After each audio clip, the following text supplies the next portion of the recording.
Genesis 32 1-2. So Jacob went on his way, and the angels of God met him. When Jacob saw them, he said, "This is God's camp." And he called the name of that place Mahanaim. With the conflict with Laban resolved, Jacob continues on his journey.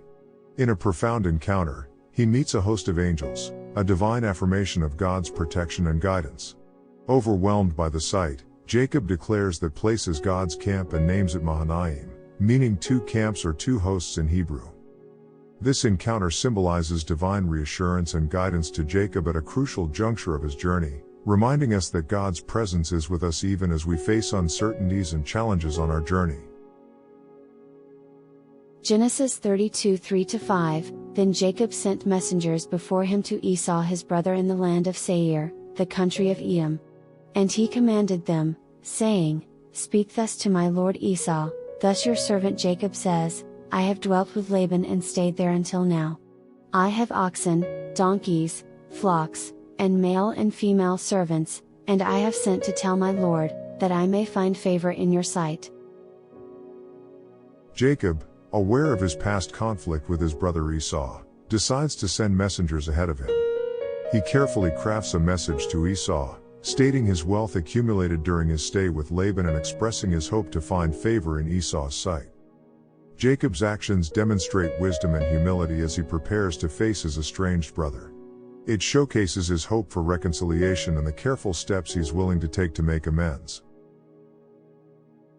Genesis 32 6-7. Then the messengers returned to Jacob, saying, "We came to your brother Esau, and he also is coming to meet you, and 400 men are with him." So Jacob was greatly afraid and distressed, and he divided the people that were with him, and the flocks and herds and camels, into two companies. The messengers return with news that Esau is coming to meet Jacob with 400 men. This causes Jacob great fear and distress, given their past conflict and Esau's previously expressed intention to harm him. In response, Jacob divides his group and livestock into two, a strategic move to minimize potential loss. Jacob's fear reveals the depth of his anxiety about meeting Esau. However, his strategic response demonstrates his resilience and resourcefulness in navigating challenging situations. Genesis 32 8-9. And he said, "If Esau comes to the one company and attacks it, then the other company which is left will escape." Then Jacob said, "O God of my father Abraham and God of my father Isaac, the Lord who said to me, 'Return to your country and to your family, and I will deal well with you.'" Jacob's plan is to ensure that, even if Esau attacks one group, the other will be able to escape, demonstrating his desire to protect his family and possessions. Faced with the fear of a potential conflict, Jacob turns to prayer, appealing to the God of his fathers, Abraham and Isaac. He recalls God's promise to him, underlining his faith and reliance on divine providence. This passage underscores the importance of prayer in times of fear and uncertainty. In the face of potential conflict, Jacob turns to God for guidance and protection, an act that shows his enduring faith and trust in God's promises. Genesis 32 10-12. I am not worthy of the least of all the mercies and of all the truth which you have shown your servant, for I crossed over this Jordan with my staff, and now I have become two companies. Deliver me, I pray, from the hand of my brother, from the hand of Esau, for I fear him, lest he come and attack me and the mother with the children. For you said, I will surely treat you well, and make your descendants as the sand of the sea, which cannot be numbered for multitude. In his prayer, Jacob acknowledges his unworthiness of God's mercy and faithfulness. He recognizes how he has been blessed abundantly, starting with nothing more than a staff when he crossed the Jordan, and now leading two large groups. He pleads for deliverance from potential harm at the hands of Esau, expressing his fear openly. He also reminds God of his promise to bless his descendants. Jacob's honest and humble prayer is a testament to his faith and dependence on God. This passage invites us to approach God with honesty and humility, acknowledging our fears, and remembering his promises to us, even in the face of adversity.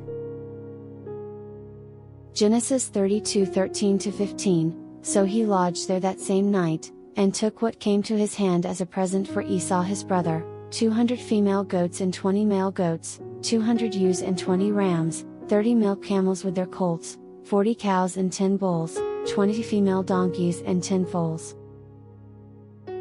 After his prayer, Jacob prepares a generous gift for Esau, a customary way to appease and show respect.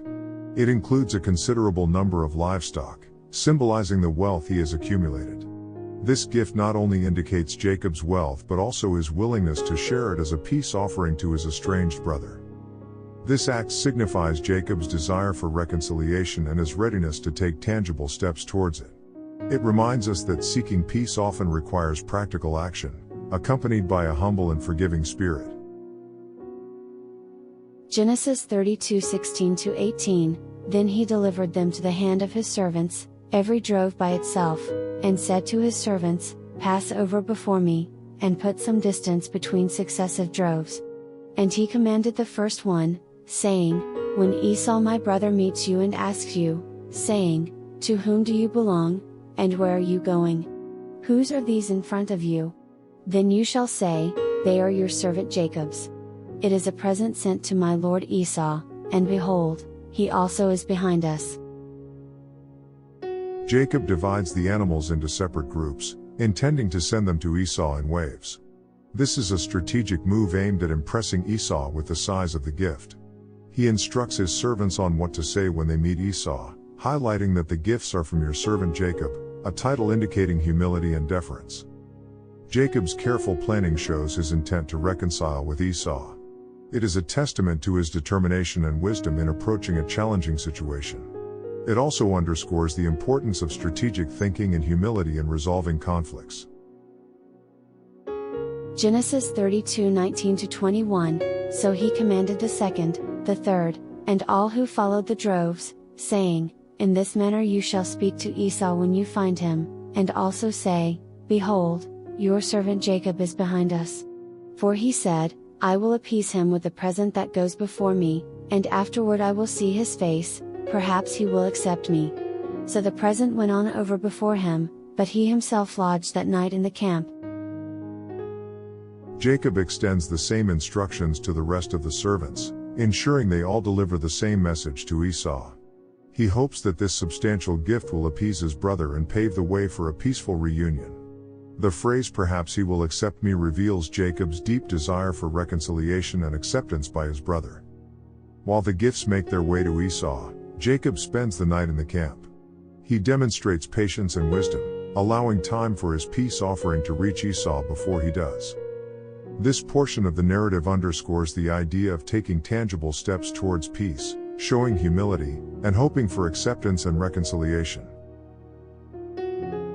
Genesis 32:22-24, And he arose that night and took his 2 wives, his 2 female servants, and his 11 sons, and crossed over the ford of Jabbok. He took them, sent them over the brook, and sent over what he had. Then Jacob was left alone, and a man wrestled with him until the breaking of day. In the cover of darkness, Jacob takes his family and possessions and crosses the ford of Jabbok, a tributary of the Jordan River. After ensuring their safety, he is left alone. It's then that he encounters a man who wrestles with him until daybreak. This encounter marks a significant turning point in Jacob's spiritual journey. His solitude and wrestling with the man, later revealed to be divine, represent his struggle with his fears and his past, and his desire for God's blessing as he faces a significant transition in his life. Genesis 32:25-26, Now when he saw that he did not prevail against him, he touched the socket of his hip, and the socket of Jacob's hip was out of joint as he wrestled with him. And he said, Let me go, for the day breaks. But he said, I will not let you go unless you bless me. As the struggle continues, the man touches Jacob's hip, dislocating it. Yet, Jacob persists, refusing to let go until he receives a blessing. This vivid image reveals Jacob's determination and tenacity in seeking God's favor. In this physical and spiritual struggle, Jacob's insistence on receiving a blessing before releasing the man underscores his recognition of the divine nature of his opponent and his deep desire for divine affirmation. Genesis 32:27-28, So he said to him, "What is your name?" He said, "Jacob." And he said, "Your name shall no longer be called Jacob, but Israel, for you have struggled with God and with men, and have prevailed." The man asks Jacob for his name. Upon hearing his reply, he gives Jacob a new name, Israel, meaning he struggles with God. The new name symbolizes Jacob's struggles, both with God and men, and his prevailing through them. This renaming marks a significant transformation in Jacob's life. The change from Jacob, meaning supplanter, to Israel indicates a shift from a past marked by deceit and manipulation to a future characterized by openness, struggle, and prevailing with God's blessing. As we reflect on these passages, we see the importance of humility, strategic planning, persistence, and openness to transformation in our spiritual journeys. We learn the value of wrestling with our fears and past, and seeking God's blessing in the process. Genesis 32:29-30, Then Jacob asked, saying, "Tell me your name, I pray." And he said, "Why is it that you ask about my name?" And he blessed him there. So Jacob called the name of the place Peniel, for I have seen God face to face, and my life is preserved. In response to Jacob's question about his name, the man seems to evade a direct answer. Instead, he blesses Jacob, affirming the transformative struggle they have shared. This mysterious encounter leaves Jacob with a blessing and a lingering sense of divine mystery. Jacob names the place Peniel, meaning the face of God. His declaration, "For I have seen God face to face, and my life is preserved," testifies to the profoundness of this encounter. Even though he has been wrestling with God himself, Jacob's life is spared, and he is blessed.